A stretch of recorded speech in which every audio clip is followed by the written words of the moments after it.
moon of January 2024 has incredible, powerful manifestation properties. It's an energy that can really get us moving in the right direction. It's an energy that says, even if I don't see the way, I'm ready to take the actions, create the structure, and move myself to a different position of life. It's an absolutely incredible moon, and it's powerful, and I can't wait to talk about it. So if you're interested in finding out what this new moon has to offer you and what the cosmos have to say in the interpretation of this, make sure you like this video, comment, share, subscribe, and stick around so that you can not only find out what we're doing today, but stay informed about the cosmos all year long. Now, first of all, in this video, we're going to break down what the astrological picture looks like in terms of the interpretation of the planetary energies. And then I'm also going to give you a very quick breakdown of what it means for each of your rising signs. So let's jump in. If we haven't met before, I'm Stormie Grace, a practicing professional astrologer from Colorado, currently living in Spain,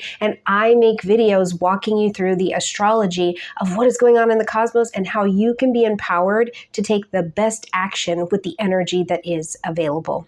All right, before we jump in, my beautiful friends, we have got some January goodies that are still up on the table. One of that is that you have got your January horoscope. So hopefully you've clicked into that video and taken advantage of seeing what the fuller picture of the month of January has to offer for your sign, your rising sign. And yes, of course, you can listen to them for your moon sign as well if you are interested in that.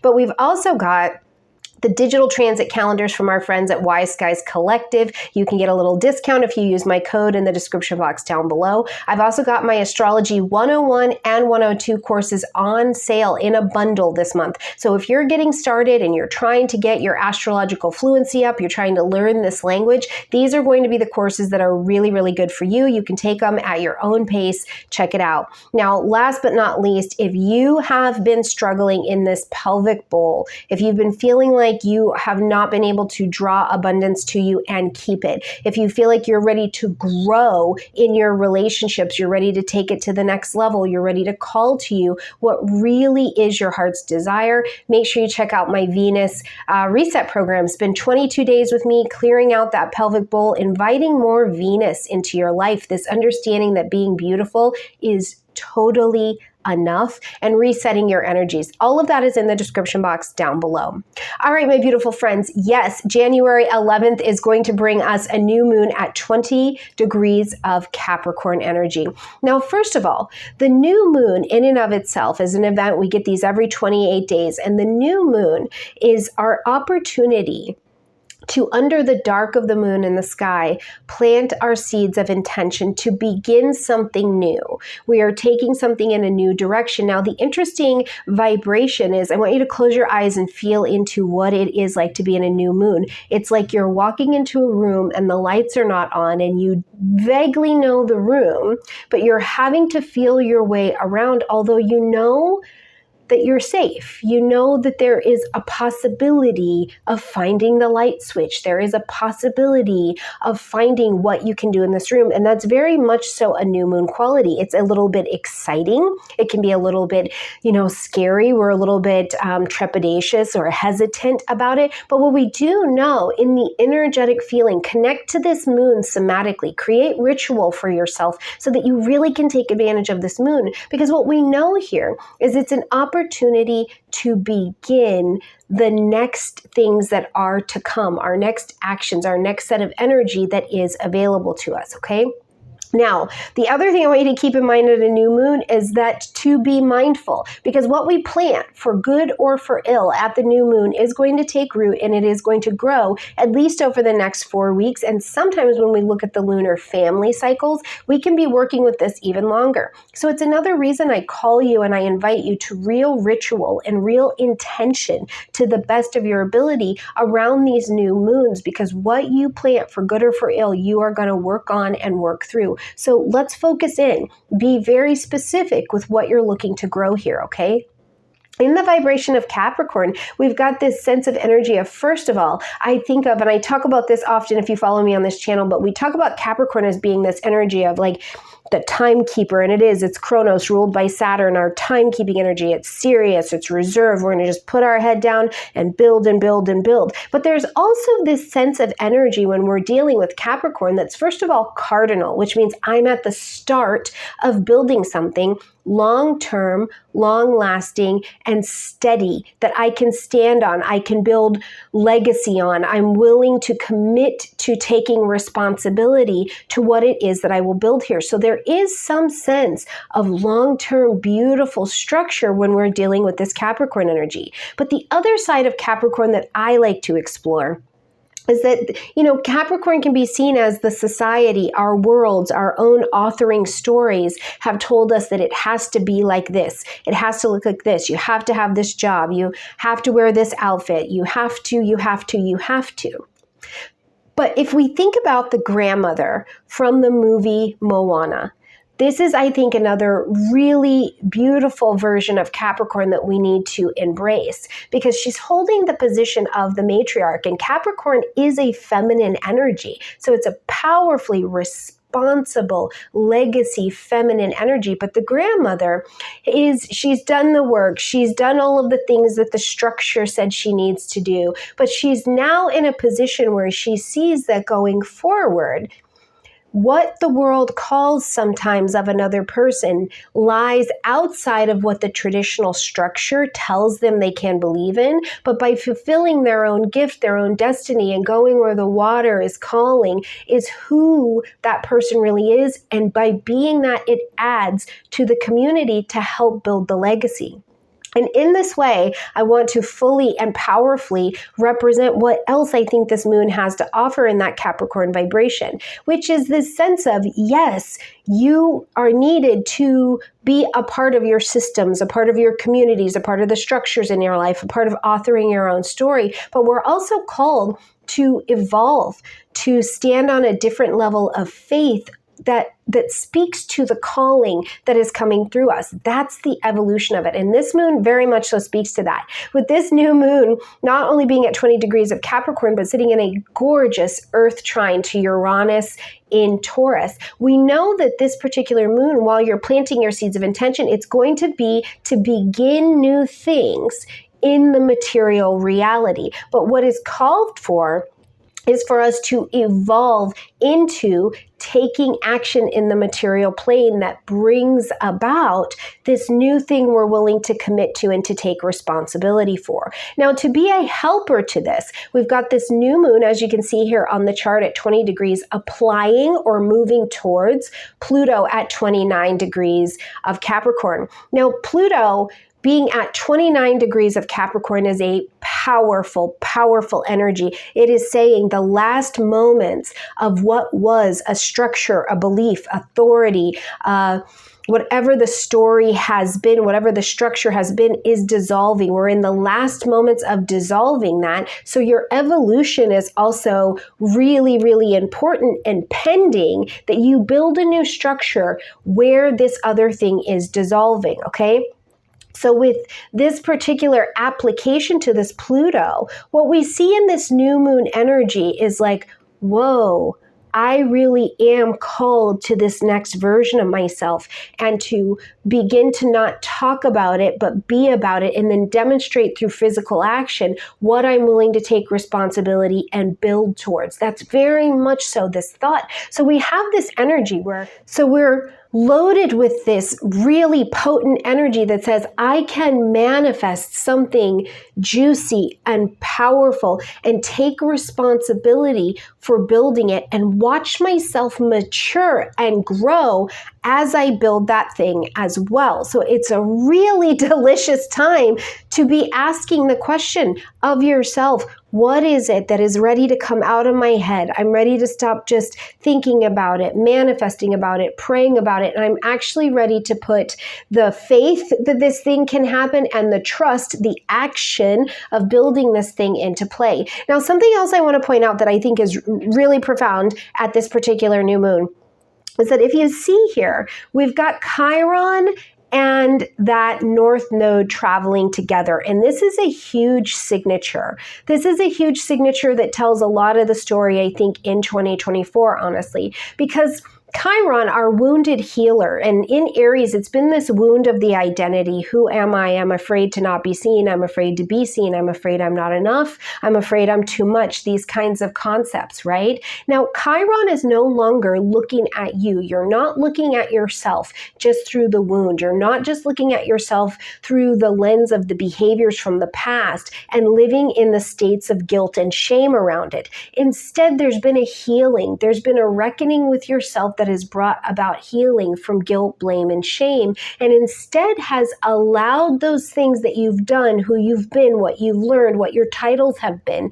to become an asset to you, not only to you, to give you that healing of the identity, but it also means you're now a resource to show someone else how to do what you already know to do, leaving you free with the new identity to step into your new role and your new identity. Now, traveling with that North Node, the North Node pulling us forward. It's pulling us forward towards the destiny. It is your destiny to take on this new identity, this new role for yourself. And at this new moon in Capricorn, with that energy in the background, I think that that is absolutely, like, it's profound, it's deep, it's a deep wisdom, a deep calling from the universe to walk forward and take responsibility for ourselves, to usher in and physically build, to physically stand on these new hips, these new legs, this new energy, and this new identity, and walk forward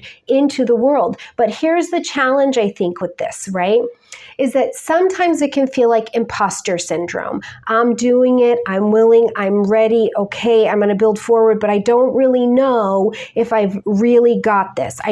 You're in your evolution. And so I wanna share an experience with you that, first of all, when I was building my business, when I was building Stormie Grace, I worked at a radio station. I loved what I did. I absolutely was in love with radio. I fell in love with it. And I never thought I would do anything else. I thought, this is it. The universe knows I like to talk. It's delivered me to a place where they are paying me to talk. This is it. I've arrived. And then the day and the time came when the universe signaled it was time for my next identity to come to the table, and it was at a Saturn return, right? Capricorn ruled by Saturn. It was time to take responsibility for what was next, right? Now, as I was building Stormie Grace and stepping into this identity, I think about this energy that's this background energy of this moon where I was like, I do not know what I am doing. I am faking this. Do I even really know my astrology? What am I doing going out here into the world? Who am I? It's all of these questions that were these, like,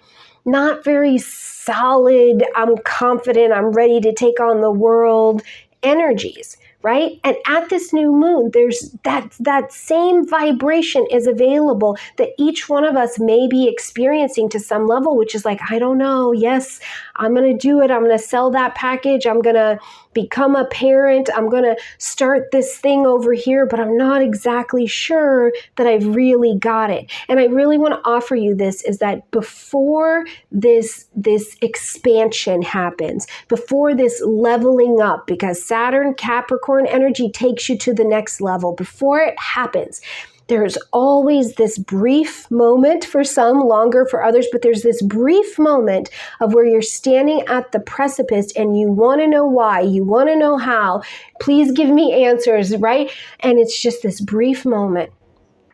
And then it happens. It's a brief moment of doubt, and then it happens. And that is, I think, what this next 4 weeks under the energy of this new moon have to offer. So I call to you to not only dream big, even if you don't fully feel like you understand this identity, you don't fully understand how to write every chapter of the story that you're authoring. Manifest powerfully here. Call something in, be very, very intentional, because over the next months, this thing is going to unfold, and you are going to unfold and grow into the next version of yourself that is absolutely beautiful. Now, one of the things to think about here too is that it's not necessarily that you have to begin something brand new. Maybe it's something that you put down some months or some years ago, and now you're making your way back to it, and you're like, okay, All right, I'm ready to pick this up, see it in a different way, take responsibility, and open myself up to the learning and the practice and the application and the building that comes with it. So when I tell you, if you struggled in relationships, what is the new training and the new responsibility you're willing and ready at this time to empower yourself with as you call it and you breathe it in and you make it applicable in your life to build the relationship that you want? Is it about your finances? Is it about your spiritual practice? Whatever it is, this moon is calling you forward onto your path. It is providing you with a spectacular opportunity to evolve. And I hope for each of you that you respond to the call, you do it consciously, plant those seeds of intention, and let's begin something new. All right, let's see very quickly what it means for each of the rising signs.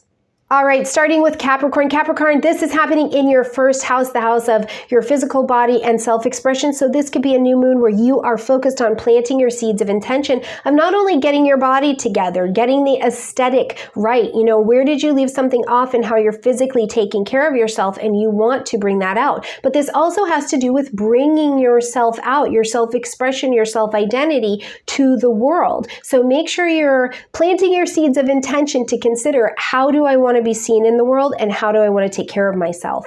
When we're dealing with Sagittarius, this is landing in your second house, an opportunity to profoundly manifest new energy around your finances. A shift could come. Maybe you make money from your creative talents in ways that are unconventional, and it only has to be unconventional to you. Maybe it's just something very different. Did you do something brick and mortar and now you're coming into the digital age? What is it that is this innovation that you get to manifest new energy around your finances? Scorpio, the third house of communication is lit up for you. There is a big old fat highlight here. So what are the new methods of learning that you're willing to teach into your life? One of the key things I keep thinking of is, where are you going to take responsibility for also how you respond and the content that is around you? Your communication, whether you are receiving and assimilating it or disseminating that information, is really key to you taking responsibility for that. Libra, this is lighting up your fourth house space, home, family, real estate, property. So absolutely at this new moon, you could decide that your home, family, real estate, or property is going to undergo some real changes. And it can be, again, something that is unconventional. Uranus and Taurus, where you're like, I've never done this before. One of the other things I think of too is that to remember that home is not just the physical space that you're living in, but it is also your home, the body that you live in, your psychological and emotional foundations. Where are you ready to create and take responsibility for some innovation in this way? Virgo, lighting up the fifth house space of children, joy, pleasure, play. There's absolutely romance happening here as well. So the creativity and the way that you ready yourself to express yourself, have that self-expression that belongs to no one else. You say it like this because this is how you share your language. And your relationship to joy and pleasure. There are unexpected opportunities, I think, that can present themselves if you're willing to take responsibility for letting them usher into your life. Leo, we're dealing with the sixth house of daily routines. Health, wellness, including mental health and wellness. And this is a re-relating to your daily routine. Maybe you're needing to take an unconventional approach, Leo, to your health. And if that unconventional approach is as simple as getting your diet together, getting an exercise routine together so that it impacts your health and your mental wellness, down to actually resetting your schedule in a way that works for you. Leo, are you an energy that doesn't function the best between 9 and 10 a.m., but you're more productive from 12 until noon? Where are you willing to be unconventional in creating a daily schedule and that is healthy for you?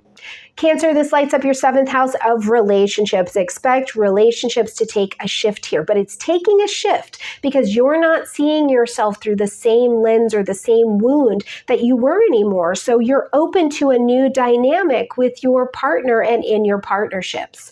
Gemini, this is lighting up the eighth house space for you. This is the house of intimacy and of assets. So as we're experiencing this, there's a transformation in the way that you collaborate with another resource that is on the table. So where are you willing to embrace this personal growth, this deepening vulnerability with finances, with other people, with sharing your truth, with sharing some of the things that are not always pleasant in life, but a little bit more scary. This offers you an ultimate opening into your soul growth and into the physical growth in a material reality that is available for you. Taurus, we're lighting up that 9th house space, publishing, marketing, broadcasting, international things, faith, and philosophies, okay? So 9th house expansion here is, Taurus, where are you willing to expand out into the world? Share your gift, teach, develop a new philosophy and broaden your horizon in a direction that you didn't feel confident and comfortable in going. And again, remember, Taurus, you may not be feeling like the most steady little bull as you go. You have a new identity and the universe is calling it out of you. So embrace this new adventure, explore, and walk forward. Aries, this is lighting up your 10th house space, tip top of the chart. So this is the career, soul level calling, but also your reputation, ambition, and what we call you in public. So if you're one of our Aries who's like, I'm retired, Stormie, leave me alone. I'm like, listen, I know, I understand, but what do we call you in public, beautiful Aries? Because this is a powerful time for you to advance your name, for you to advance your career, for you to advance what we know of you to do that offers back to the world in terms of your skill. So the question for you, Aries, is where are you ready to be a little bit unconventional to walk this dog forward? Pisces, 11th house space, social groupings, friends, organizations, long-range plans, goals, designs that you have for yourself, but also things like science and your social medias. So at this particular new moon, the question is, what social connections need a rearrangement for you? And where are you willing to tell the truth about what you're struggling with, what you're good at, what you want in your life, and then allow the relationships and social structures that don't fit that to fall away. Those ones are distractions. Instead, you're calling in what is actually meant for Pisces. And Aquarius, this lights up your 12th house space. So inner reflection, spiritual pursuits, creative pursuits, taking an honest and unconventional look, I think, at your spiritual practices. Do you have one? What does it look like? You know, at the end of the day, when you're at the end of all that you know, Aquarius, what do you fall to that keeps you from being your own undoing? And where can you grow that? And where can you grow with sharing in your new identity how you've overcome that space that is very human, and you can now show another person how to do that as well. One more thing, Aquarius, if you are working on projects behind the scenes, you maybe need an unconventional approach to help you get it done. All right, my absolutely beautiful astrology soulmates, I love you a ton. Check out all the January goodies where I'm bringing more astrology to you. Like this video, comment, share, subscribe. It absolutely helps the channel be found. I love you, and I will see you next time. Bye.